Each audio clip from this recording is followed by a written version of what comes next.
Fala, meu povo, como é que vocês estão? Tudo bem? Tô eu aqui de volta, como vocês vão ver pelo meu sotaque aqui, é goiana. Muito prazer, Natália. Eu sou engenheira agrônoma, nascida e criada aí no Cerrado. E sou responsável aqui no PwC Tech Innovation pela nossa comunidade de produtores rurais. Então, como esses produtores se relacionam com o ecossistema de inovação. E o que é, né, o PwC Tech Innovation? É um hub de inovação especializado no agro, que a gente abre aqui as nossas portas para receber produtores, corporações, startups, investidores, institutos de pesquisas, universidades, essa galera toda, com o grande objetivo de conectar todo mundo para a gente encontrar tecnologias, soluções que desenvolvam e alavanquem o nosso agronegócio brasileiro. Então, é todo mundo junto para a gente construir o melhor para o nosso país. E assim como no ano passado, não sei se vocês se lembram, a gente está aqui de novo com a nossa série especial, junto com a AgriShow, com a perspectiva aqui de trazer uma prosa muito sincera com alguns produtores rurais. A AgriShow, ela completa esse ano 30 anos, né? Chega aí na sua 30ª edição. Permanece como a maior feira agrícola do país, com muito orgulho.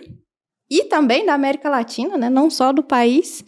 E o grande objetivo da feira sempre foi impulsionar os avanços tecnológicos, né, e a construção do futuro do agro, conectando produtores com soluções inovadoras para transformar o agro no Brasil e no mundo. E eu vou dar um destaque especial aqui para o AgriShow Labs, que está lá dentro da AgriShow, e promove o ecossistema de inovação agrícola, conectando as startups e empresas do agronegócio aos produtores rurais que buscam essas soluções tecnológicas. E para começar nessa conversa, nosso primeiro episódio, eu estou recebendo aqui 2 produtores, o Fábio e o Ricardo. Eu vou convidar eles para se apresentarem, contar um pouquinho o que eles produzem, onde produzem e vocês terem aí uma primeira pitada de quem que a gente está falando. Fábio, vou começar por você, seja bem-vindo. Meu nome é Fábio Lagazzi, eu sou engenheiro agrônomo, exalquiano, 48 anos, pai de 2 meninas lindas. Tenho que falar da minha mulher também, né? Senão depois ela fica brava. Moro em Ribeirão, sou natural de Araras, moro em Ribeirão Preto há mais de 20 anos. Produtor de citros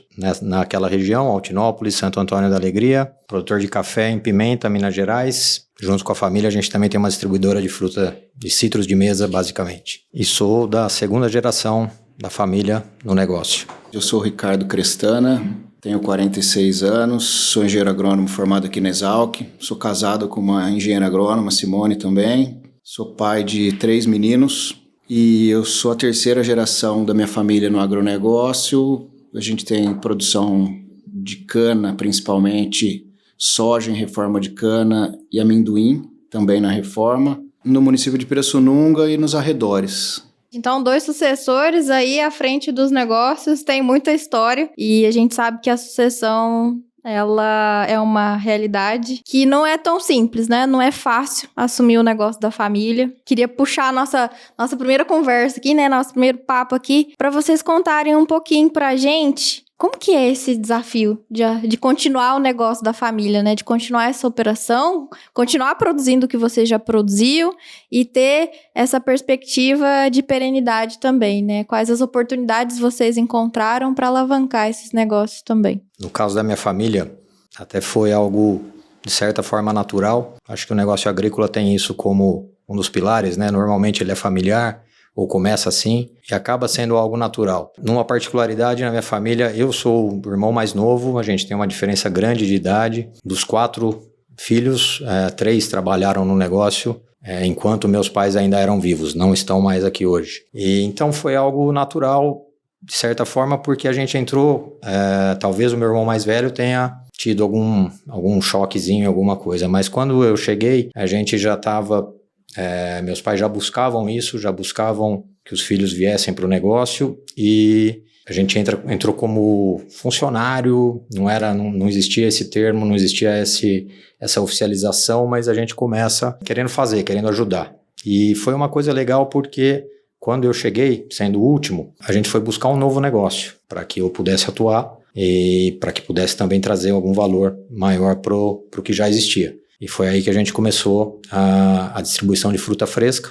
Antes a laranja era toda produzida com foco em indústria. E então eu acho que isso ajudou muito, porque não era só uma situação de poxa, eu preciso substituir alguém, eu vou suceder alguém. Não, era mais força de trabalho para abrir nova frente e tentar fazer o negócio prosperar. Ricardo, e para você, como que foi esse processo? Bom, eu entrei para trabalhar na empresa da família logo depois que eu me formei. Em 2002 eu comecei a trabalhar com meu pai e ele fez um convite bem transparente para mim e, na verdade, bem simples, né? Falou assim, eu tô precisando crescer, preciso de alguém para me ajudar, se você não quiser vir, eu vou chamar alguém de fora. Então eu fazia estágio na faculdade, com outras coisas, na área também, né? Mas eu acabei já indo trabalhar com meu pai. E na época a gente produzia citros também, é de lá que eu conheço o Fábio dessa época, além da faculdade, e gado de corte. Era isso que a gente tinha, e foi isso que eu estudei na Exalc. E aí a gente pegou a expertise que a gente tinha com laranja, fomos migrando para cana e para soja na área de reforma de cana. E o gado também foi saindo do estado de São Paulo, porque a cana foi dominando tudo, a gente foi saindo do gado e fomos investindo mais em cana e soja, né? Então, eu sou o sucessor da empresa, vamos dizer assim, do meu pai. Eu tenho mais 2 irmãos que não trabalham no negócio. Eles são sócios também da empresa, mas não gerenciam, não trabalham.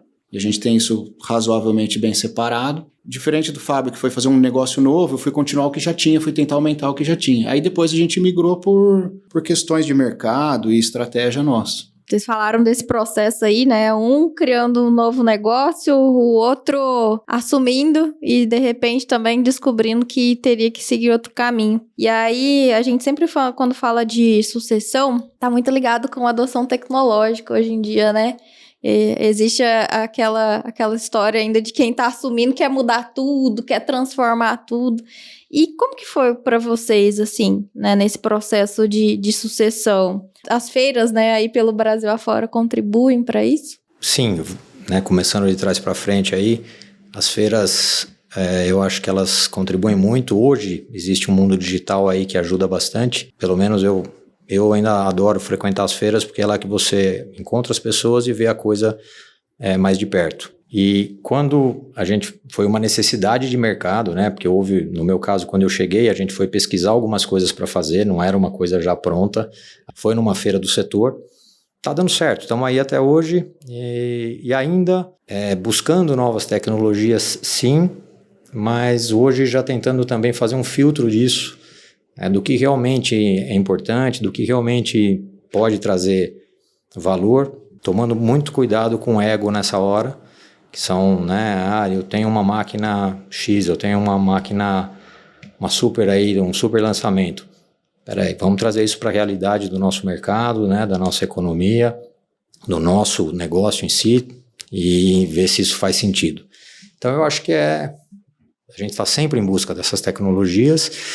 Eu não tive barreiras para isso. A gente tinha, sim, um respeito por custo e pelo caixa. Precisava ser uma tecnologia acessível, sempre tentando ver se ela era realmente necessária e se ia trazer uma vantagem ou não. E para você, como é que foi essa jornada tecnológica, Ricardo? Olha, eu queria até voltar um pouquinho na resposta anterior. Quando a gente falou de sucessão, a gente pensa às vezes de sucessão como rompimento, né? Acabou a idade da pedra e começou a idade dos metais. Mas eu trabalho com meu pai até hoje. Meu pai tem 76 anos. E ele cuida de toda a parte financeira da empresa, e ele está semanalmente na empresa, acompanhando, e ele também é um entusiasta de novas tecnologias. Eu estou falando isso por quê? Porque eu acho que a gente tem que ter uma certa gratidão do que foi feito, né? Um respeito pelo que foi feito, para você poder começar a pôr suas ideias e talvez querer implementar novas coisas diferentes, inclusive novas tecnologias. Então eu estou lembrando aqui, quando a gente migrou da laranja para cana, a gente precisou trocar um pulverizador de laranja por um de cana. E eu fiz orçamento, fui na Grishow, conversei com a revenda, falei, vou comprar essa opção, tem a B e a C. E, na época, como eu era mais novo, meu pai também dava a opinião dele sobre essas questões. Falou, não, a gente vai comprar o mais barato que tiver, ou com menos tecnologia, nossas pessoas não estão prontas para isso. Então, era um pulverizador que você subia as barras com corda ainda. Então, era uma coisa que na época não era um absurdo. Hoje é um absurdo você falar nisso. Mas na época tinha. Era tecnologia de entrada. E a gente tocou isso há alguns anos. Precisava de uma pessoa para mexer nas cordinhas, uma no trator. Uma coisa que hoje é inadmissível, né? Eu acho que a mudança tecnológica era muito questionada no passado. Hoje, a nossa geração ela já questiona a rapidez dessa mudança. Que nem o Fábio falou, tem que tomar muito cuidado com o ego e com vaidade, né?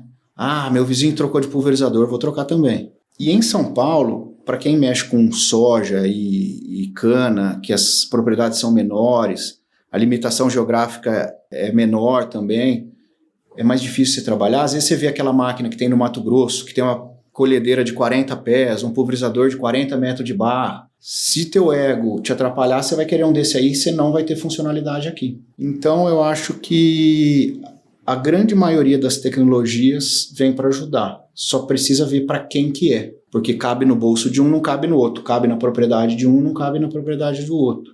Uma questão que a gente também tem que ficar muito atento é a qualidade da nossa mão de obra, né? Se ela está preparada para mexer com essa tecnologia nova. A gente tem uma geração um pouco mais antiga que tem um sistema de trabalhar e tem uma geração nova de pessoas mais novas que tem outro sistema, que é mais conforto, que é mais tecnologia, que é menos coisas manuais e mais informatizadas. Então, na hora da gente adotar novas tecnologias, eu acho que a gente tem que ficar de olho nisso. E a questão das feiras, que você perguntou também, eu acho que são muito importantes, porque é onde está a vitrine de tudo que você vai ter de futuro ou de novas tecnologias a serem implementadas. E uma coisa que é legal é a gente mandar os funcionários nossos para a AgriShow também, para eles terem noção disso aí. Como a gente mora em Pirassununga, que é 100 km da AgriShow, a gente sempre está selecionando gente para ir ficando a par dessas novas tecnologias. E não tem como ter tecnologia sem estar resolvendo um desafio real por trás, né? E aí, olhando para a operação de vocês hoje, né? Para os sistemas produtivos de vocês hoje, quais são os maiores desafios que vocês têm, assim, que precisava ser resolvido no curto, médio prazo? Eu acho que temos alguns desafios que estão bastante aparentes aí, né? No negócio de produção de café, no negócio de produção de citros, a gente tem uma situação climática aí que acho que está pegando todo mundo. Então, entender como é que a gente pode tomar algumas tecnologias ou algum suporte aí. Estamos num hub de startups aqui, então de repente alguma solução que possa nos ajudar, monitoramento, equipamentos, né, que possam trazer otimização aí de recursos, enfim, pensando nesse lado. Um outro ponto que a gente tem muito, nós temos, no caso dos citros, uma dependência muito grande de mão de obra hoje para colheita. Essa máquina tem uns 20 anos que ela está chegando. É igual quando falavam que engenharia agronômica era a profissão do futuro, né? Esse futuro não chega, né? Chegou. Mas enfim, vamos viver o presente aí. Então, eu acho que é isso. Nós temos um perfil de mão de obra mudando, o mundo está mudando, a economia está trazendo outras oportunidades. É um trabalho que, para continuar existindo, vai precisar ser facilitado. Então, nós estamos precisando de uma colhedora de citros mecânica, né?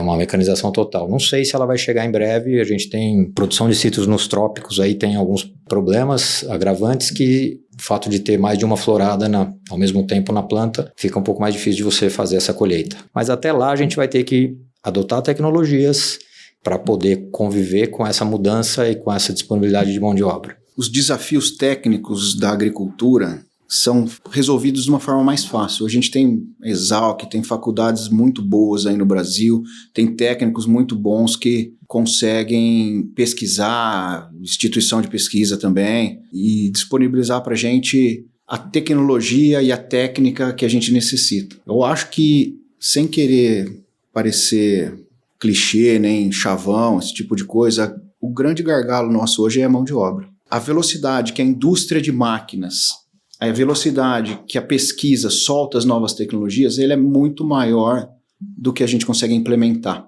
Se a gente falar em sucessão e pegar o gancho da sucessão, a gente não pode pensar só como o filho sucedeu o pai sucedeu o avô. Eu penso muito na sucessão do tipo o seguinte: quem que vai suceder meu gerente? numa expansão do meu negócio, quem que vai estar pronto para suceder o operador de pulverizador? Quem vai operar a colhedeira 2024 e quem vai operar a colhedeira 2025? Essa nova geração, eles não têm aquele conhecimento do campo, eles não nasceram no campo, que nem era na época do meu avô, do meu pai, dos funcionários que tinham. O funcionário nasceu na fazenda, ele sabe como que é o pé de laranja, ele sabe o que é o pé de soja, como que é a cana, que é...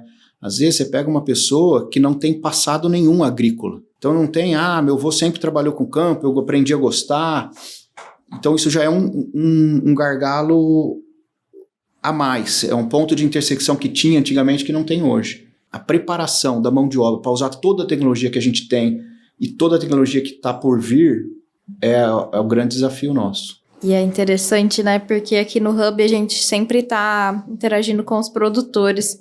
E de longe, o desafio da mão de obra é o que mais ecoa. Isso que você falou, Natália, uma parte importante disso aí é a palavra processo que você falou. Porque é um processo de treinamento. Então você pega um jovem hoje que queira se especializar numa máquina, às vezes ele traz um currículo para a gente com vários cursos online que ele fez. Operador de trator online, tantas horas. Operador de colhedeira online, tantas horas. Só que a hora que você põe ele na frente da máquina, ele até assusta. Então falta também casar o conhecimento técnico, o conhecimento teórico, às vezes presencial ou online, e o prático. Porque as máquinas nossas precisam de muita prática, precisa de muita malícia. Cada propriedade rural é diferente. Cada uma tem declives em lugar diferente, uma linha de poste em lugar diferente. Então, para você fazer um operador de máquina, um tratorista, você precisa de muitas horas de prática. Aí fica claro o mar de oportunidade, né? Que a gente está falando de mão de obra, mas a gente está falando aqui, né, a necessidade de treinamento. Então, como surgem startups, né, empresas olhando para a capacitação técnica das pessoas que a gente precisa na nossa operação, como que a gente tem novas máquinas, e aí sejam elas máquinas do nível trator ou até mesmo drones que possam, de alguma forma, apoiar essa colheita, né, como o Fábio tem ali com a laranja. Então, é uma perspectiva muito mais ampla do que efetivamente se tem uma pessoa lá que vai conseguir executar a ação ou não. Então, mais uma vez, é o desafio que precisa envolver o setor, né? Não vai ser o produtor sozinho que vai resolver, não vai ser a empresa de máquina agrícola, também não vai ser startup. Então, é um oceano de oportunidade, de conexão, de interação, de discussão também, porque, né, o assunto precisa vir para a mesa, para a gente imaginar formas de resolvê-lo. E aí, gente, que caminhando já para o final, a gente tem aí a AgriShow desse ano com o tema O Futuro do Agro de A a Z.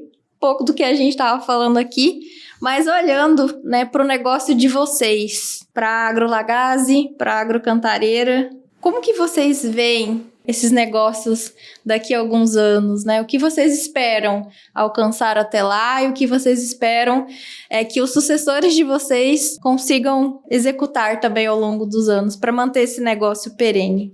Bom, não tinha pensado em parar ainda não, então vou ter que usar a deixa do Ricardo aí para sucessão não vai ser um para e o outro começa, né? Vai ter que ser junto. Tenho bastante planos ainda para fazer. Olha, numa das culturas aí, que é a cultura pela qual eu estou aqui principalmente, hoje que é o citrus, a gente está enfrentando um problema, né? Não, é um problema global e é um problema que o Brasil está enfrentando e está conseguindo conviver.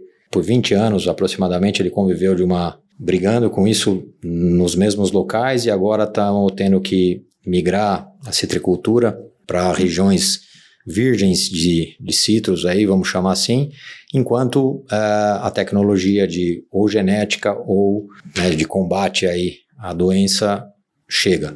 Que para a gente poder utilizar as regiões tradicionais aí também. Então nós estamos num momento de virada e nós estamos falando de ciclos longos. Então, se hoje você bota uma laranjeira no chão com a ideia de que ela vai durar de 15 a 20 anos. Então, você tem que pensar. Daqui a 20 anos eu vou ter 68. Eu vou para mais um ciclo de plantio depois disso? Não, eu vou precisar de sucessão. Então, talvez eu esteja num momento de aconselhamento, né, de talvez até de tomada de decisão, mas eu vou precisar de alguém para executar. Eu estou vendo isso na minha família, como eu falei no começo, a gente tem bastante diferença de idade entre os irmãos, estamos resolvidos com questões de sucessão na nossa geração, mas eu já tenho sobrinhos que estão no negócio, não trabalhando diretamente comigo, porque essa sucessão levou para a gente ter uma divisão, que foi o melhor formato, mas a gente ainda trabalha junto, mas eu ainda tenho, e minhas filhas ainda estão começando a pensar que um dia elas vão ter futuro, né, e o que elas vão fazer. Então a gente está nessa encruzilhada aí, ou seja, temos que conviver com um problema que é o greening, né, um problema, uma doença que está fazendo uma divisão de águas aí na citricultura.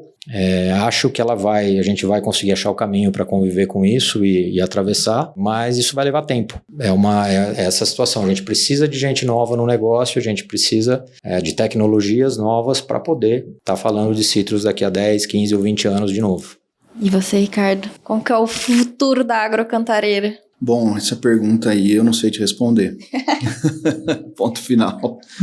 Mas, brincadeiras à parte, eu acho que o futuro da agrocantareira depende muito do que a gente conseguir organizar ou do que a gente conseguir vender, entre aspas, aí para a próxima geração. Que nem eu falei, eu sou um filho, nós somos em 3 irmãos, nós somos sócios no negócio, apenas eu trabalho. E a próxima geração são 9. Eu tenho 3 filhos e cada irmão meu também tem 3 filhos. Então, a família cresce em progressão geométrica e, às vezes, o negócio é difícil crescer em progressão aritmética. Eu acho que a gente tem que mostrar um futuro do agro aí que tenha muita oportunidade e pensar no agro mais como como uma empresa que tem que ter lucro, tem que ter governança, tem que ter apresentação de resultados, porque era uma coisa que não se falava antigamente, né? Fazenda é bom, dá lucro. Não, fazenda é muito sofrido. Então, os dois lados da moeda, dependendo do tipo de família, foi vendido para as gerações. O negócio é muito sofrido. Então, eu acho que se a gente não deixar um negócio muito atrativo para a próxima geração, eles não vão vir. E também não é obrigação deles virem. Eu acho que cada um tem que ser feliz do seu jeito, cada um tem o seu propósito de vida, tem o seu objetivo. Antigamente você tinha todo aquele bucolismo da fazenda, né? Vou andar a cavalo, vou chupar laranja, vão colher goiaba. Hoje ninguém quer saber disso mais. O agro está mais tecnológico, né? Eu procuro trazer meus filhos junto com meu pai adora ir para a fazenda, principalmente quando os netos estão juntos. Vamos no AgriShow todo ano, passeamos, eu vou fazer meu trabalho como técnico, né? Pesquisar o que tem, mas meus filhos vão para se divertir com meu pai junto e ver trator novo, ver coisa diferente, para ver se o bichinho da agronomia pica eles, né? De alguma maneira. Bom, gente, o que não falta aqui é desafio, né? E a gente continua aqui com o nosso papel de conectar soluções que consigam apoiar o produtor a resolver esses problemas e, de uma forma conjunta, a gente alavancar o nosso agronegócio. Eu queria agradecer você, Fábio, você, Ricardo, pela presença. Muito obrigado. Eu acho que são muitas experiências compartilhadas, muitos aprendizados, muita coisa para a gente construir também. E eu tenho certeza que a nossa audiência sai aí também inspirada, principalmente com todo esse papo de sucessão. E para quem está ouvindo a gente, ficou curioso para entender mais sobre como o PwC de Tech Innovation trabalha e funciona e pode conectar o produtor com novas soluções, fique à vontade para entrar em contato conosco. A gente está aqui em Piracicaba ou lá em Uberaba, no MooHub, então fiquem à vontade para passar aqui e tomar um cafezinho. E além disso, né, a gente tem inúmeras iniciativas para conseguir conectar o produtor, as corporações, com novas tecnologias, novas soluções. E aí também a gente passa por vários eventos e programas, fica o nosso convite para conhecer o nosso trabalho também. E já que o papo aqui, né, inovação, tecnologia, fica o convite para vocês conferirem o AgriShow Labs durante a AgriShow, que nessa 30ª edição, né, super especial, comemorando os seus 30 anos, que acontece dos dias 28 de abril a 2 de maio, lá em Ribeirão Preto. Então fica aí, né, a oportunidade única de conhecer as startups e soluções que estão impulsionando e transformando o agronegócio. No próximo episódio, a gente segue falando de agronegócio e de como construir esse futuro do agro de A a Z. Fiquem ligados.